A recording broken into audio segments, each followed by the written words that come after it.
Hello students, कैसे हैं आप लोग। उम्मीद है बढ़िया ही होंगे। तो आ जाइए फटाफट, कॉपी पेन को लेकर बैठ जाइए। आज जो हम बात करेंगे वो एक्सरसाइज 3.5 के इंट्रोडक्शन की बात करेंगे। बेसिकली इसमें एक जो हमको विधि पढ़नी है, पहले मैं आपको बता दूं, इसमें हमको केवल वज्र गुणन विधि पढ़नी है। वज्र गुणन विधि, ठीक।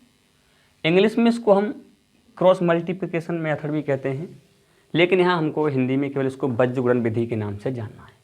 मेरी बात ध्यान से सुने। मैंने इससे पहले जो भी वीडियो कराई हैं या जो भी क्लासेज ली हैं, उसमें सबसे 3.1 में हमने क्या पढ़ा था। 3.1 में हमने ग्राफी विधि पढ़ी थी, ग्राफी विधि, और 3.2 में भी हमने ग्राफी विधि पढ़ी थी, ठीक। 3.3 में हमने प्रतिस्थापन विधि, प्रतिस्थापन।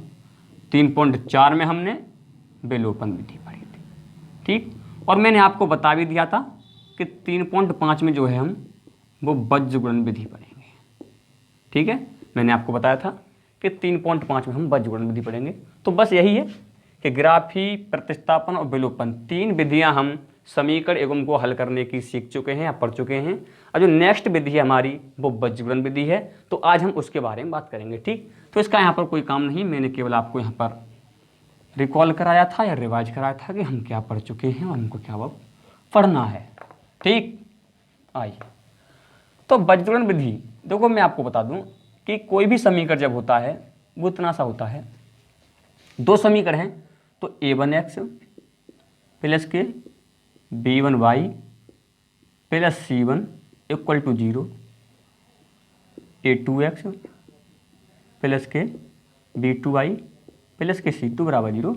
इसके रूप में कोई भी समीकरण युग्म जो होता है हमारा वो a1x प्लस के b1y प्लस के c2 और a2x प्लस के b2y प्लस के c2 की फॉर्म में होता है। ये चीज़ आप अच्छी तरीके से जानते हैं।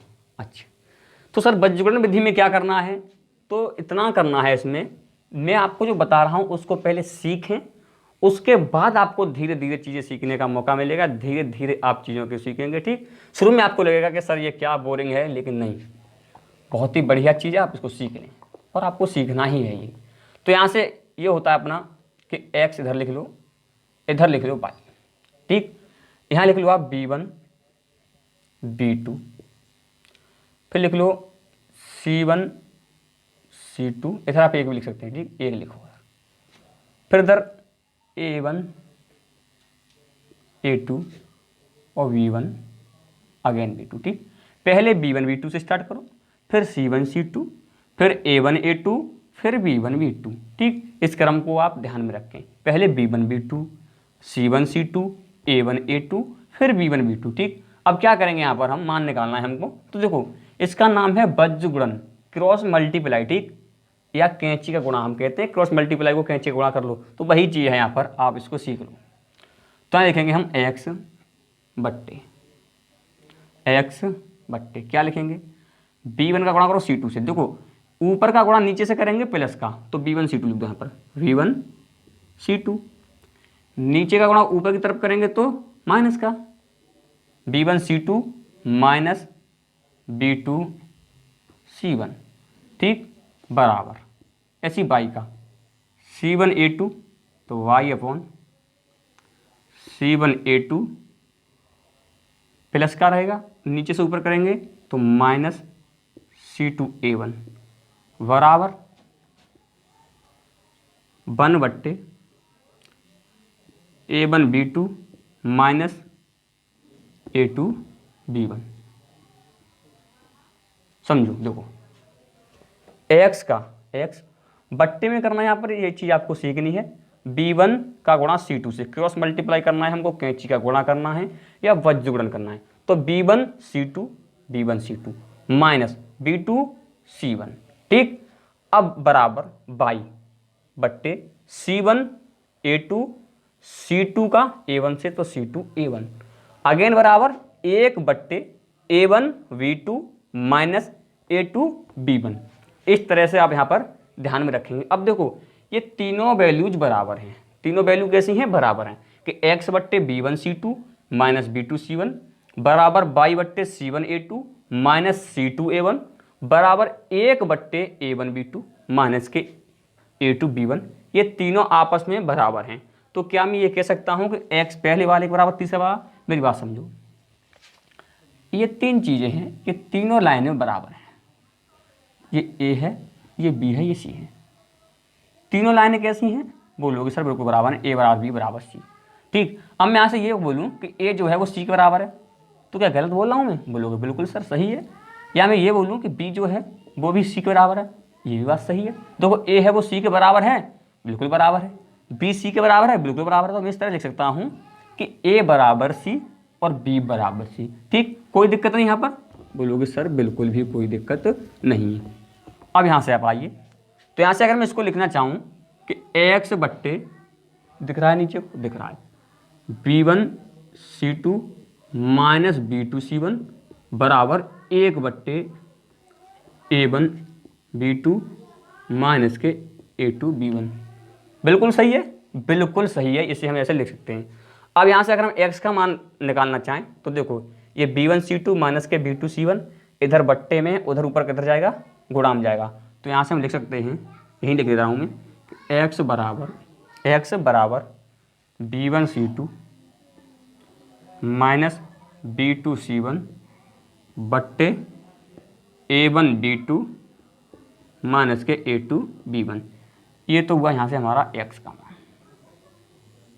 ठीक, x का मान। ऐसे ही इधर इसके बराबर एक दो, मतलब बाई बट्टे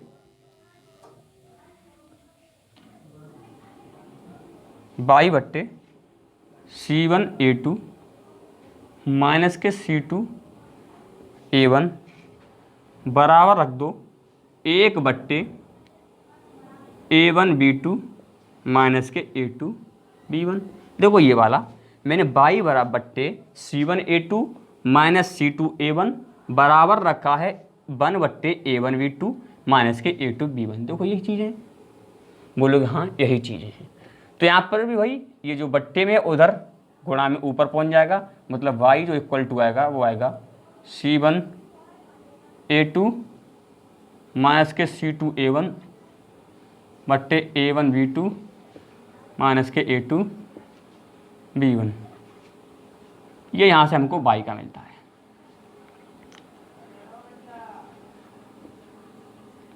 यहाँ से हमको ये y की चीज़ें मिलती हैं कि x बराबर B1C2 माइनस B2C1 बट्टे A1B2 माइनस A2B1। मेरी बात ध्यान से सुने, मैंने यहाँ पर समीकरण के हल निकाले हैं। समीकरण के हल क्या होते हैं कि x का वो मान जो समीकरण को सेटिस्फाई कर दे और y का मान जो समीकरण को सेटिस्फाई कर दे। ठीक, तो मेरी बात ध्यान से देखें, मेरा यहाँ पर ये कतई मतलब नहीं है आपसे कि आप ये वाला सूत्र या फॉर्मूला याद रखें कि x बराबर B1C2 माइनस B2C1 बट्टे A1B2 माइनस A2B1 या y बराबर C1A2 माइनस C2A1 बट्टे A1B2 माइनस के A2B1। ठीक, मैं यहाँ से बिल्कुल नहीं कह रहा आपसे कि आप इन दोनों फॉर्मूलों को याद रखिए या लर्न कर लीजिए या रख लीजिए। ठीक, मेरा कहने का मतलब आपसे केवल इतना सा है कि आप जो ये प्रोसेस है इनको निकालने का उसको ध्यान में रखिए, इतना सा बस यहाँ तक कि प्रोसेस क्या है। प्रोसेस ये है कि समीकरण को सबसे पहले, कोई भी समीकरण दिया होगा, देखो अभी हम एग्जाम्पल में पहली बात तो आपको उससे कहाएंगे, लेकिन इससे पहले प्रोसेस को मैं यहाँ पर एक बार दोबारा से समझा दूँ आपको कि देखो A1x प्लस के B1y प्लस के C1 बराबर 0, इस फॉर्म में हम समीकरण को लिखना जानते हैं। ऐसे ही दूसरे वाले को A2x प्लस के B2y प्लस के C2 बराबर 0 की फॉर्म में हम लिखना जानते हैं। बोलो बिल्कुल सर। अब क्या लिखना है आपको? ax लिखना है और लिखना है B1 B2 C1 C2 A1 A2 B1 B2। बस ये क्रम आपको ध्यान रखना है कि ये x B1 बट्टे B2 C1 C2, सॉरी बट्टे नहीं है, y C1 A1 A2 और एक V1 B2। इन तीनों चीज़ों के नीचे ये सारी चीज़ें आपको इसी तरीके से लिखनी है। ठीक, अब उसके बाद आपको क्रॉस मल्टीप्लाई करना है कि x के बट्टे, जी x है ऊपर तो x के बट्टे B1C2 माइनस B2C1। ठीक, y के बट्टे C1A2 माइनस C2A1, फिर अगेन बराबर 1 के बट्टे A1B2 माइनस A2B1।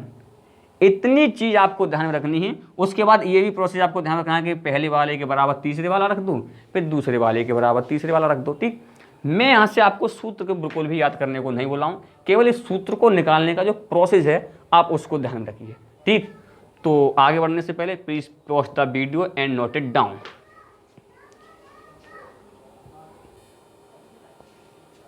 आइए, तो यहाँ से मैं आपको एक चीज़ बता दूँ, वो ये कि मैं आपको कुछ रिकॉल करा देता हूँ। कुछ चीज़ें हैं जो मैं आपको रिवाइज करा देता हूँ या याद करा देता हूँ। वैसे मैंने आपको ये सारी चीज़ पढ़ा दी है। क्या कि अगर कोई समीकरण a1 x प्लस के b1 y, ये समीकरण का रूप होता है समीकरण एवं का, a1 x प्लस के b1 y प्लस के c1 इक्वल टू 0, या a2 x प्लस के v2 y प्लस के c2 इक्वल टू 0, ये समीकरण का रूप होता है। ये चीज़ आप समझते हैं। ठीक, तो यहाँ से देखो, अगर a1/a2 is not equal to b1/b2 होता है तो क्या होता है, तो सर हमारे इसके अद्वितीय हल होते हैं। क्या सर होते हैं? सर इसके अद्वितीय हल होते हैं। ठीक है सर, यदि a1/a2 बराबर b1/b2 बराबर c1/c2 होता है तो क्या होता सर, तो सर इसके अपरिमित रूप से अनेक हल, अपरिमित रूप से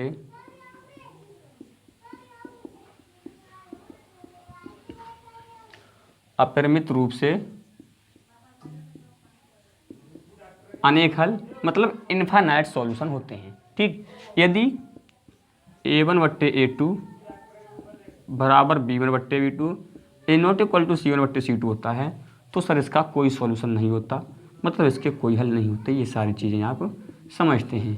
ठीक, मैंने आपको ये भी बताया था कि जिसके अद्वितीय हल हों और अपरिमित रूप से अनेक हल हों, ठीक, वो संगत युग्म होता है। कैसा होता है उसका हल? संगत युग्म होता है।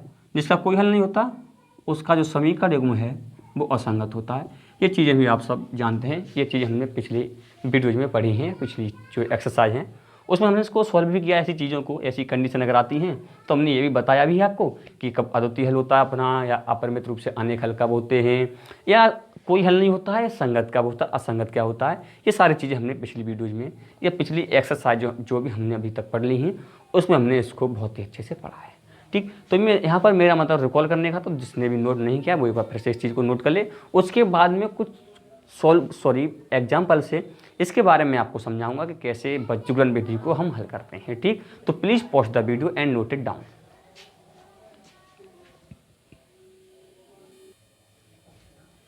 तो आइए यहाँ से हम पहले एक एग्जाम्पल को करके आपको इसके बारे में समझाता हूँ कैसे करते हैं। पहला एग्जाम्पल है x माइनस 2y बराबर 0, या 3x माइनस के 3x प्लस के 4y बराबर 20। ये हमारा एग्जाम्पल है। देखो, ये क्वेश्चन फर्स्ट है, ये क्वेश्चन सेकंड है। सबसे फर्स्ट काम क्या है? सबसे फर्स्ट काम ये है भाई कि इसको a1x प्लस के b1x प्लस के c1 की फॉर्म में लिख लो।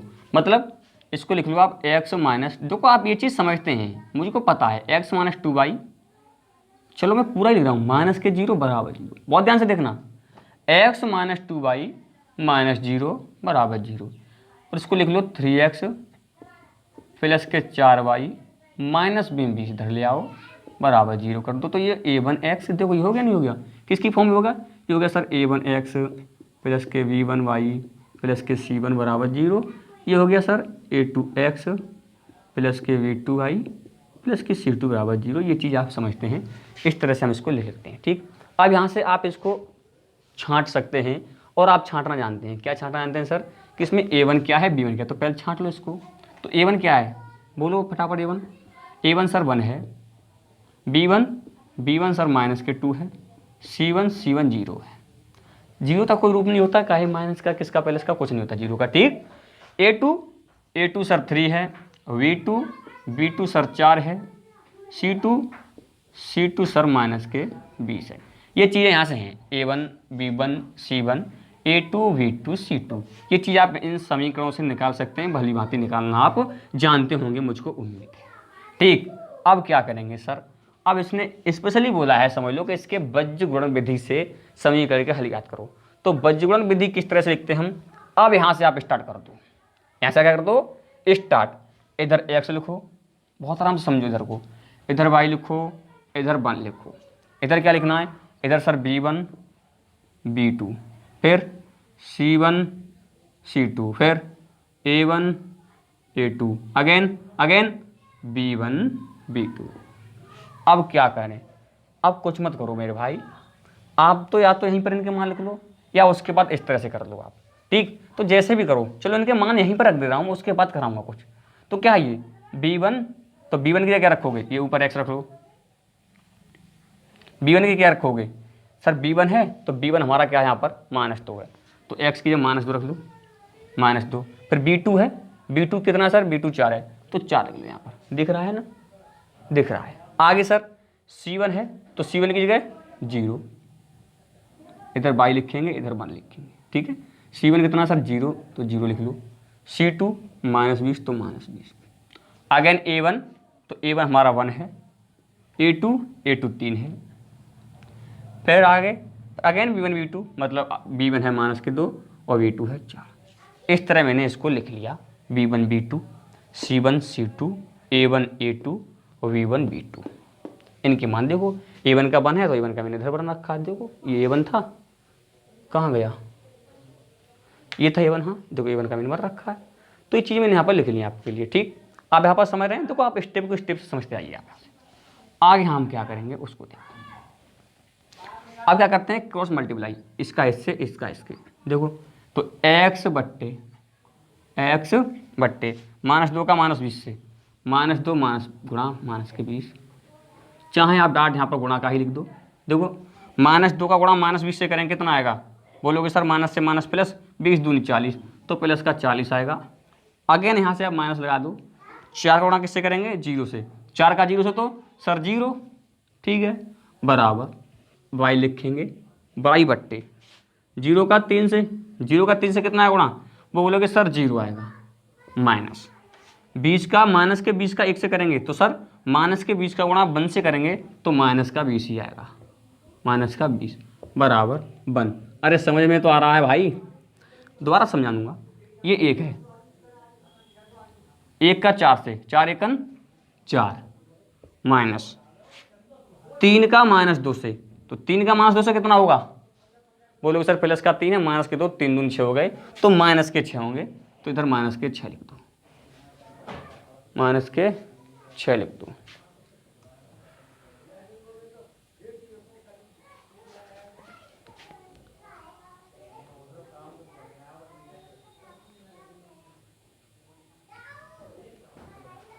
इधर आपको इतना नहीं दिख रहा होगा, माफ़ी चाहूँगा वीडियो में डिस्टर्बिंग के लिए। मैं इधर से देखो, इधर शिफ्ट कर रहा हूँ, वीडियो में डिस्टर्बिंग के लिए मैं आपसे माफ़ी चाहूँगा।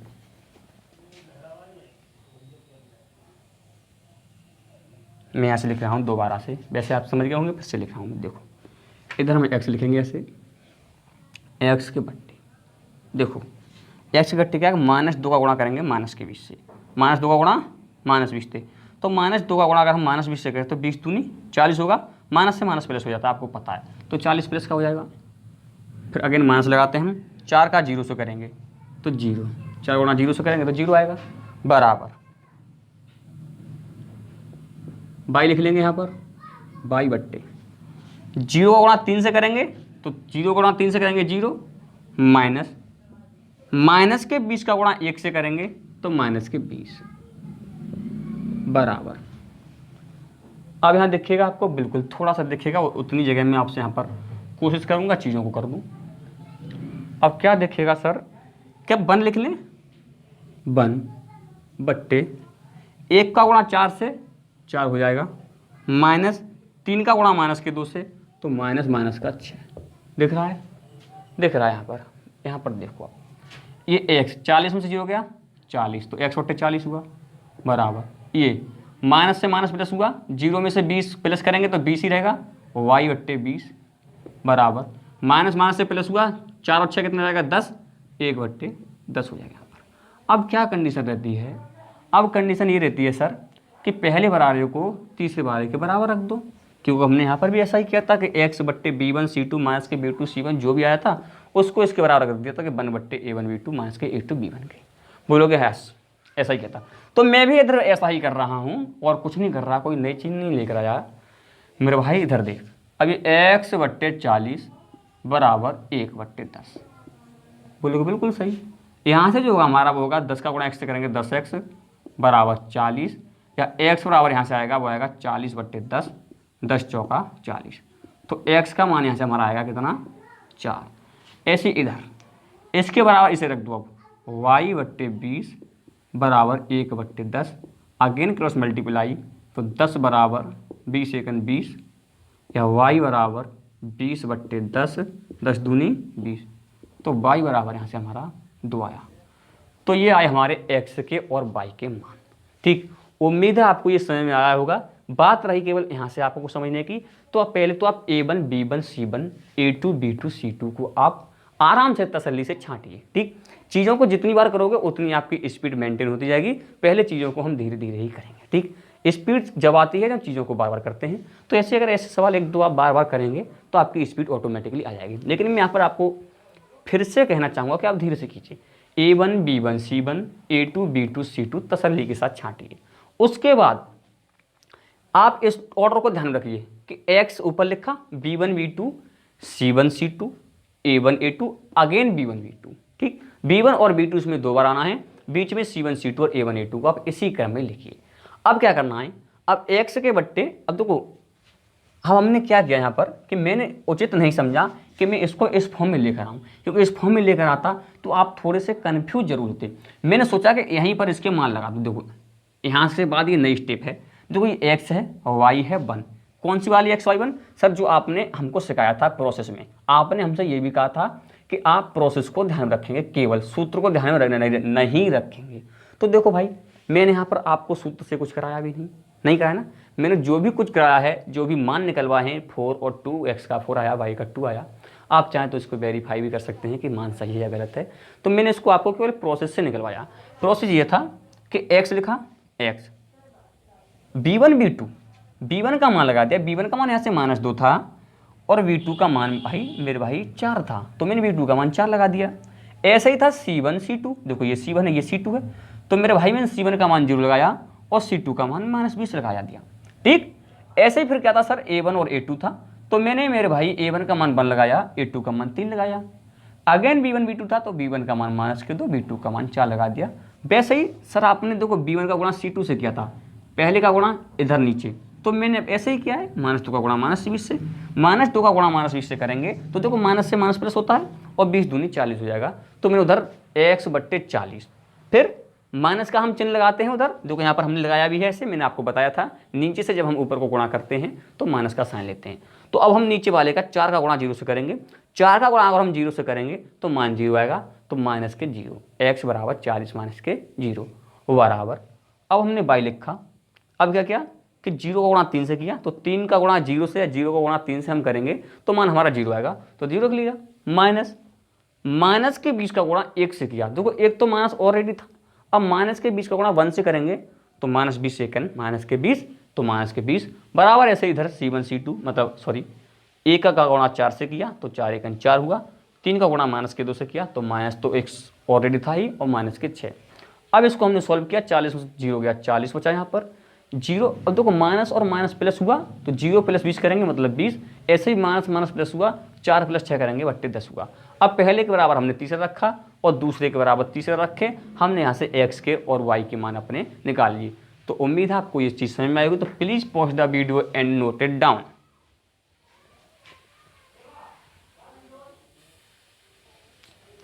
तो आ जाइए। तो देखो आप बोलोगे सर पहले आपने इतना बड़ा डेरिवेशन कराया, पूरा बोर्ड भर दिया, फिर उसके बाद केवल आपने एक साइड पर ही लिखा रहने दिया, उतने से किया, अब केवल आपने केवल इतना ही छोड़ा कि x और B1 B2। बिल्कुल भाई, मैंने आपसे मना भी किया था कि आपको कुछ भी याद करना नहीं है, केवल इसको ध्यान में रखिए। बज्र गुणन विधि आपकी मुट्ठी में है, केवल इतनी सी चीज़ को आपको ध्यान रखना है, बस इतनी सी चीज़ को। ये B1 B2 C1 C2 A1 A2 V1 V2 इस केवल इस ऑर्डर को ध्यान में रखिए। बज्र गुणन विधि में कुछ भी होने वाला और नहीं है। तो देखो अब ये समीकरण उसने हमको दिया है, ये समीकरण का एक कोई युग्म दिया है, उसने स्पेशली बोला है कि इसके बीजगणित विधि से हल ज्ञात कीजिए। मेरी बात सुनो, सबसे पहले वही काम करना है हमको कि इसको a1x प्लस के b1y प्लस के c1 बराबर 0 और इसको a2x प्लस के b2y प्लस के c2 बराबर 0 के फॉर्म में आप लिख दो। मैं बोलूँगा बिल्कुल। देखो तो कैसे लिखेंगे इसको, देखो आराम से 2x प्लस के 3y, इधर 9 प्लस में इधर माइनस में जाओ, माइनस के 9 बराबर का 0। ऐसे इधर 4x प्लस के 6y, उधर 18 प्लस में इधर माइनस के 18 बराबर 0। बस इतनी सी चीज़ लिखना है आपको। बोलोगे सर ये तो हम लिख लेते हैं बहुत ही आराम से। ठीक है बेटा, लिख लेते हो, अच्छी बात है। अब क्या करना है, अब आपको a1 a2 b1 b2 ये चीज़ छाँटनी है। तो ठीक है, a1 कितना है, जल्दी तेज बोलो, a1 2 है, v1 3 है, c1 माइनस के 9 है। देखो a1 क्या था, 2 था, देखो a1 x है तो देखो 2x, मतलब a1 की जगह 2 लिखा है। b1 y है मतलब 3y, मतलब b1 की जगह कितना लिखा है 3, तो वही तो लिखा है a1 बराबर 2 b1 बराबर 3। c1 कितना था यहाँ पर, देखो ये केवल c1, इधर -9 रखा है भाई, तो c1 बराबर -9, बस यही तो चीज़ थी। ठीक है, a2 4 है, v2 6 है, c2 माइनस के 18 है सर। बस चीज़ें आपने यहाँ पर भली भांति छांट के रखी हैं मेरे की। अब क्या करोगे, बस आप इधर आ जाओ, इसको आप दिमाग में रखो कि x है तो b1 b2, इधर यहाँ y होता है, यहाँ 1 होता है, इधर b1 बट्टे b2 के बाद सॉरी c1 c2 आता है, a1 a2 आता है, और अगेन b1 b2 हर आ जाता है। इनका ऐसे करके कुछ मल्टीप्लाई होता है इधर से। इसके बहुत अच्छे से आप ध्यान रखेंगे, और ध्यान में आपको इसको रटने की कोई ज़रूरत नहीं है। चीज़ों को 1-2 बार हम रिवाइज करेंगे, 2-4 क्वेश्चन करेंगे, आपको ऑटोमेटिक समझ में आ जाएगी और आपकी स्पीड भी थोड़ी तेज हो जाएगी। ठीक, लेकिन हाँ शुरुआत में आप अगर चाहेंगे कि हम शुरुआत में ही मास्टर बन जाए तो शायद ऐसा मुमकिन मेरे हिसाब से नहीं है। बाकी आपको अगर कोई लगता है तो आप खुद से देख सकते हैं, मैं यहाँ कुछ नहीं करूँगा। तो चीज़ों को धीरे धीरे कीजिए। देखो b1 इसके मान लगा लीजिए, यहाँ पर इधर आप x लिख लो, यहाँ y लिख लो, यहाँ 1 लिख लो। ठीक है, अब क्या करेंगे सर कि मान लगाओ, ये b1 है तो b1 का मान यहाँ पर देखो 3 है तो 3 लिख लो। ये नीचे b2 है तो b2 का मान यहाँ पर 6 तो नीचे 6 लिख लो। इधर c1 है तो c1 का मान सर यहाँ माइनस में, तो माइनस के 9 रख लो भाई, माना किसने किया है। ये c2 है तो माइनस का 18 लिख लो। ऐसे ये a1 है तो a1 का मान यहाँ पर कितना है 2 है तो 2 लिख लो भाई। a2 का मान 4 है तो 4 लिख लो मेरे भाई। ऐसे ही क्या है, आगे क्या है, b1 b2 अगेन है तो ये b1 का 3 है, b2 का 6 है। बन आप इधर थोड़ा सा इसको सटा लीजिए, अच्छा लगेगा। और वही काम करना है आपको, इसका इससे गुणा कर दो तो देखो x बट्टे, बहुत आराम से 3 का गुणा -18 से, 18 3 54 माइनस के आएंगे, किसके आएंगे माइनस के। माइनस का हम यहाँ पर चिन्ह लगाते हैं, 6 का गुणा माइनस के 9 से, 6 9 54 भी माइनस का आएगा यहाँ से। ठीक है, ये माइनस हमारा यहाँ से आया था, b2 का c1 से गुणा करेंगे तो हम बीच में माइनस आता था। और ये जो माइनस है 54 के साथ ये वाला, ये माइनस है 6 का गुणा माइनस के 9 से करेंगे तो माइनस के 54 आएगा। ये चीज़ आप समझते हैं। बराबर y लिखेंगे ऊपर, लिख लिया सर, 9 का 4 से कर दो, क्योंकि माइनस के 9 का गुणा 4 से कर रहे हैं हम, बहुत ध्यान से। माइनस के 9 का गुणा 4 से तो माइनस के 36, एक माइनस होता है अपना, एक माइनस के 18 गुणा 2 से करेंगे, माइनस के 18 का गुणा 2 से करने से 18 दूनी 36 माइनस का आएगा। देखो माइनस का 18 प्लस का 2, माइनस का गुणा हम प्लस से करते हैं तो क्या आता है मेरे भाई, माइनस आता है, तो बस वही माइनस लगा रहा हूँ यहाँ पर। फिर बराबर 1 बट्टे 2 का गुणा 6 से 2 6 12, 4 का 3 से माइनस के 4 3 12। बस अब क्या करें सर, कुछ नहीं, x बट्टे देखो माइनस का 54 है, माइनस से माइनस प्लस हुआ प्लस का 54, बराबर y बट्टे माइनस का 36 है, माइनस से माइनस प्लस हुआ प्लस के 36, बराबर 1 बट्टे 12 minus 12 zero direct, minus 54 plus 54 cut गया 0, माइनस 36 प्लस 36 ये भी कट गया, मतलब x बट्टे 0 ये बराबर y बट्टे 0 बराबर 1 बट्टे 0। अगर अब भाई यहाँ किसी का मान हम नहीं निकाल सकते ना, देखो x अब x बट्टे 0 है, सारी चीज़ 0 हो गई, सारी चीज़ें क्या हुई भाई, देखो 0 का अगर भाग x में देंगे 0 का भाग y में देंगे भाई, जो 0 का 1 में देंगे फिर भी 0। अब यहाँ हम ध्यान रखने वाली चीज़ ये है, अगर ऐसी कंडीशन हमारी बनती है, अगर किसी भी क्वेश्चन को बज्रगुणन विधि से हल करते समय हमारी ऐसी कंडीशन बनती है कि सारे बट्टे जीरो आ जाएं, x का बट्टे जीरो बराबर y का बट्टे जीरो बराबर 1 का बट्टे जीरो, ये सारी चीज़ हमारी जीरो आ जाएं। तो हमारा केवल इतना काम रहता है, या हम ये कह सकते हैं यहाँ पर कि ऐसी कंडीशन में जो इसके होते हैं समीकरण के, वो ऐसी कंडीशन में अपरिमित रूप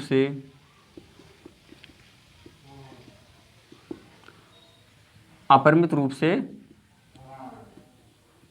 अनेक हल होते हैं। ठीक है, ये चीज़ मैंने आपको बता दी, इसको नोट कर लीजिए। उसके बाद मैं आपको एग्जाम्पल कराता हूँ NCERT के।